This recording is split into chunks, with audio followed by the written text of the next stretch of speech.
வணக்கம். திரையரங்கம் தக் லைஃப். கமலஹாசன் கதாநாயகனாக நடிக்க மணிரத்னம் இயக்கி இருக்கக்கூடிய படம் இது. கமலஹாசனுடைய 234வது திரைப்படம். வன்முறை உலகத்தில் வாழக்கூடிய ஒரு மனிதனின் வாழ்க்கையை மையமாக வைத்து எடுக்கப்பட்டிருக்கக்கூடிய திரைப்படம் இது. ரங்கராய சக்திவேல் நாயக்கர் என்ற அந்த மனிதரின் வாழ்க்கையில் எப்படிப்பட்ட சம்பவங்கள் நடைபெறுகின்றன என்பதை நமக்கு காட்டுகிறார்கள். இந்த கதாபாத்திரத்தில் நடித்திருப்பவர் கமலஹாசன். படத்தினுடைய ஆரம்ப காட்சியே கமலுடைய முதுகு பகுதியை ஒரு வயல்வெளியில் இருப்பதை போல காட்டுகிறார்கள். அப்போ அவருடைய வாய்ஸ், யமனுக்கும் எனக்கும் தொடர்ந்து போட்டி நடந்துக்கிட்டே இருக்குது. யமன் எங்கள் அப்பாவை கொண்டு போயாச்சு, எங்கள் அம்மாவை கொண்டு போயாச்சு, என்னை பலமுறை கொண்டு போவதற்காக யமன் முயற்சித்தான். அவன் பலமுறை முயற்சித்தும் என்னை அவனால் வெற்றி பெற முடியவில்லை. நீயா நானா என்ற போட்டி எங்கள் இருவருக்கும் நடந்து கொண்டிருக்கிறது அப்படின்றத படத்தினுடைய ஆரம்பத்திலே கமலுடைய வாய்ஸில் கமல் பேசுகிற மாதிரி காமிச்சிடறாங்க. ஒரு கலவரம் நடக்கிறது புதுடெல்லியில். அந்த கலவரம் நடந்து கொண்டிருக்கும்போது பல மனிதர்கள் இறக்கிறார்கள். அப்படிப்பட்ட சூழ்நிலையில் அனாதையாக நின்று கொண்டிருக்கக்கூடிய ஒரு சிறுவன், அவனை சக்திவேல் கதாபாத்திரத்தில் வரக்கூடிய கமலஹாசன் கையில் தூக்கி பாதுகாப்பாக அவனுக்கு எந்த சேதமும் இல்லாத அளவிற்கு கொண்டு வருகிறார். ஆனால் அந்த பையனுக்கு 4 வயசில் ஒரு தங்கச்சி இருந்துச்சு. அந்த தங்கச்சி அந்த கூட்டத்தில் சிக்கி அப்படியே நின்றுக்கிட்டு இருக்கா. அதுக்கு பிறகு இந்த பையனை படிப்படியாக வளர்த்து சக்திவேல் கதாபாத்திரத்தில் வரக்கூடிய கமலஹாசன் அவனை வாலிப வயதுக்கு கொண்டு வருகிறார். அந்த வாலிபன் தான் சிலம்பரசன். அந்த கதாபாத்திரத்தினுடைய பேர் அமரன். இப்போ வன்முறை உலகம், இவர் ஒரு மிகப்பெரிய கூட்டத்தை வச்சுக்கிட்டு இருப்பார். இவருக்கு கூட நிறைய ஆட்கள் இருப்பாங்க, அடியாட்கள். புடைசூழ இவர் ஒரு சாம்ராஜ்யத்தை வைத்து நடத்தி கொண்டு அப்படின்னு இருக்கும்ல. சிறிதும் எதிர்பாராமல் ஒரு குறிப்பிட்ட சம்பவத்திற்காக சிறைக்கு போக வேண்டிய நிலை கமலஹாசனுக்கு வருகிறது, சக்திவேல் கதாபாத்திரத்திற்கு. அந்த சிறைக்கு போகும்போது தன்னுடைய சாம்ராஜ்யம் அப்படின்னு இருக்குல்ல, அதை யார் பொறுப்பாக கவனித்து கொள்வது அப்படின்றது ஒன்று இருக்குல்ல. அப்போ அவருக்கு அண்ணன் கதாபாத்திரத்தில் நாசர் இருக்கார், மாணிக்கம். போகும்போது அண்ணன்ட்டு அந்த பொறுப்பை ஒப்படைக்காமல் தான் இதுவரை வளர்த்திருக்கக்கூடிய இளைஞனான அமரன்ட்ட அந்த பொறுப்பை ஒப்படைச்சிட்டு கமல் சிறைக்கு போகிறாரு. ஒரு குறிப்பிட்ட காலத்திற்கு பிறகு சிறையிலேருந்து அவர் வர்றாரு. அவருடைய சாம்ராஜ்யத்தை முழுமையாக கவனித்து கொண்டிருந்தது அமரன் கதாபாத்திரத்தில் வரக்கூடிய சிலம்பரசன். இதில் கமலஹாசனுடைய அண்ணனாக வரக்கூடிய நாசருக்கு அதில் தனிப்பட்ட முறையில் ஒரு அர்த்தம் இருக்குது. என்னதான் இருந்தாலும் போகும்போது நம்மகிட்ட அந்த பொறுப்பை கொடுக்காம ஒரு இளைஞனாக இருக்கக்கூடிய அமரன்கிட்ட கொடுத்துட்டு போயிட்டானே நம்ம தம்பி அப்படின்ற கவலை அவருக்கு இருக்கிறது. கண்ணுக்கு தெரியாத எதிரிகள் அப்படின்னு இருக்காங்களே, அவங்க நிறையா எதிரிகள் இருக்காங்கன்றது கமலஹாசனுக்கு நல்லா தெரியும். இதையெல்லாம் தாண்டி தன்னுடைய குழுவில் இருப்பவர்களே தனக்கு எதிராக திரும்புவார்கள் அப்படின்றத அவர் சிறிது கூட எதிர்பார்க்கவே இல்லை.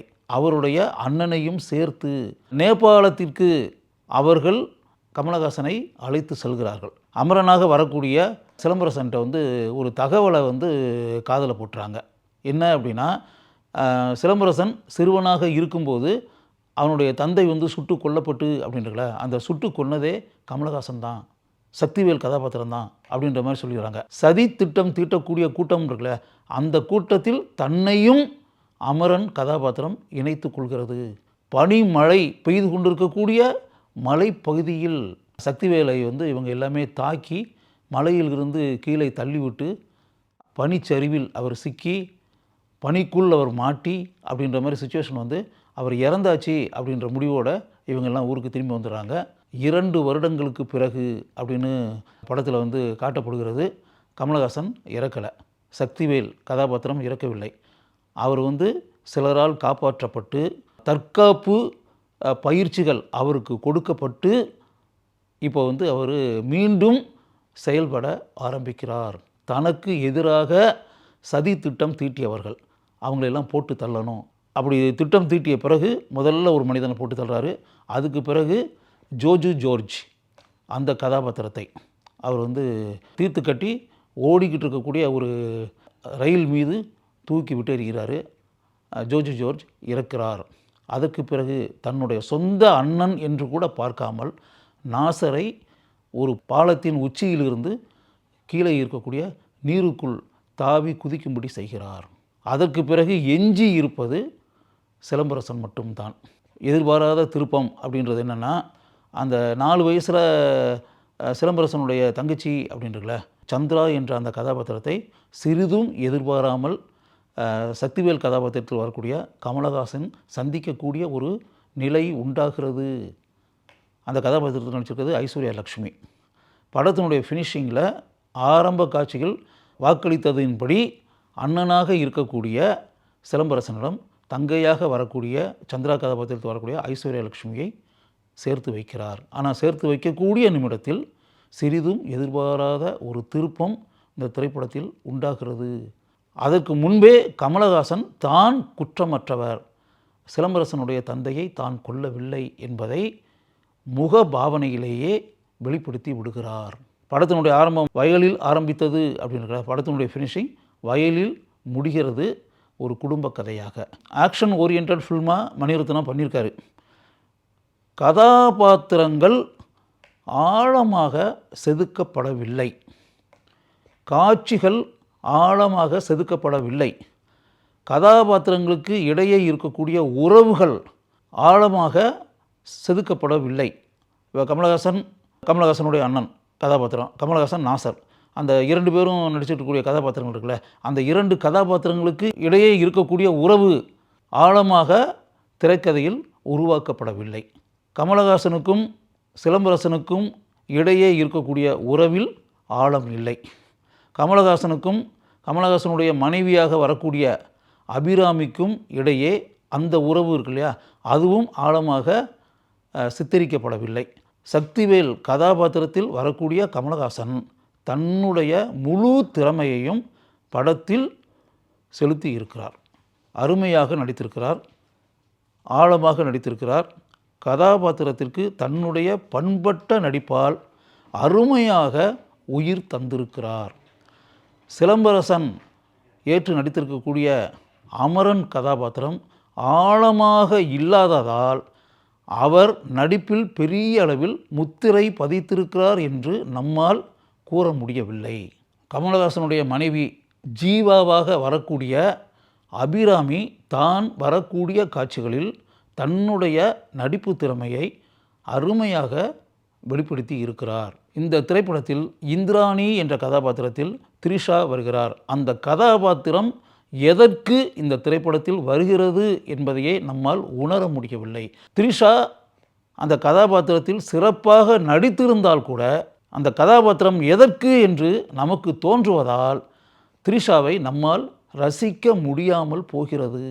கமலஹாசனுடைய அண்ணனாக வரக்கூடிய நாசருடைய கதாபாத்திரம் ஆழமாக செதுக்கப்படாததால் சிறிது கூட அந்த கதாபாத்திரம் நம் மனதில் ஒட்டவில்லை. ஜோர்ஜ் நடித்திருக்கக்கூடிய காஞ்சிரப்பள்ளி பத்ரோஸ் என்ற கதாபாத்திரம் முழுமையாக செதுக்கப்படாததால் அந்த கதாபாத்திரம் நம் மனதில் சிறிது கூட நிற்கவே இல்லை. அசோக் செல்வன் ஜெய் ராயப்பா என்ற கதாபாத்திரத்தில் வருகிறார். அந்த கதாபாத்திரத்திற்கு பெரிய அளவில் நடிப்பதற்கான ஸ்கோப் இல்லை என்பதே உண்மை. வடிவுக்கரசி பேச்சியம்மா என்ற கதாபாத்திரத்தில் வருகிறார். அந்த கதாபாத்திரம் இந்த படத்தில் எதற்கு என்ற கேள்விதான் நம் மனதில் உண்டாகிறது. படத்தின் ஒளிப்பதிவாளர் ரவி கே சந்திரன் அனைத்து காட்சிகளிலும் தான் ஒரு சிறந்த ஒளிப்பதிவாளர் என்பதை நாம் உணரக்கூடிய அளவிற்கு தன்னுடைய திறமையை நன்கு ரவி கே சந்திரன் வெளிப்படுத்தி இருக்கிறார். இந்த படத்தினுடைய பட தொகுப்பாளர் தேசிய விருது பெற்ற ஸ்ரீகர் பிரசாத் 2.25 மணி நேரம் ஓடக்கூடிய இந்த படத்தினுடைய நீளத்தை 15 நிமிடங்களிலிருந்து 20 நிமிடம் வரை குறைத்திருக்கலாம். இந்த படத்தினுடைய இசையமைப்பாளர் ஏஆர் ரஹ்மான். மணிரத்னம் கூட்டணியில் உருவாகி இருக்கக்கூடிய 19வது திரைப்படம் இது. இந்த படத்தினுடைய பாடல்கள் நம் மனங்களில் பெரிதாக இடத்தை பிடிக்கவில்லை.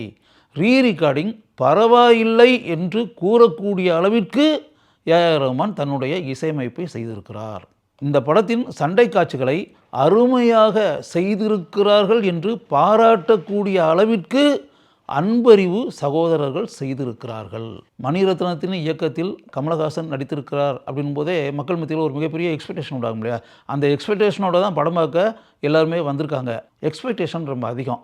அந்த அளவிற்கு கமலஹாசன் கடுமையாக உழைத்திருந்தாலும் மிகவும் அருமையாக முழுமையான ஈடுபாட்டுடன் மணிரத்னம் இந்த திரைப்படத்தை இயக்கி இருந்தாலும் ஃபுல் சாட்டிஸ்ஃபேக்ஷன் அப்படின்றது இல்லையா, அது மக்களுக்கு கிடைக்கவில்லை. படம் பரவாயில்லை அப்படின்றது ஒரு பக்கம், இன்னும் சொல்லப்போனால் எதிர்பார்த்த அளவிற்கு இல்லை அப்படின்றது ஒரு பக்கம். இதுதான் மக்கள் மத்தியில் இந்த திரைப்படம் உண்டாக்கி இருக்கக்கூடிய கருத்து என்பதை நம்மால் நன்கு உணர முடிகிறது.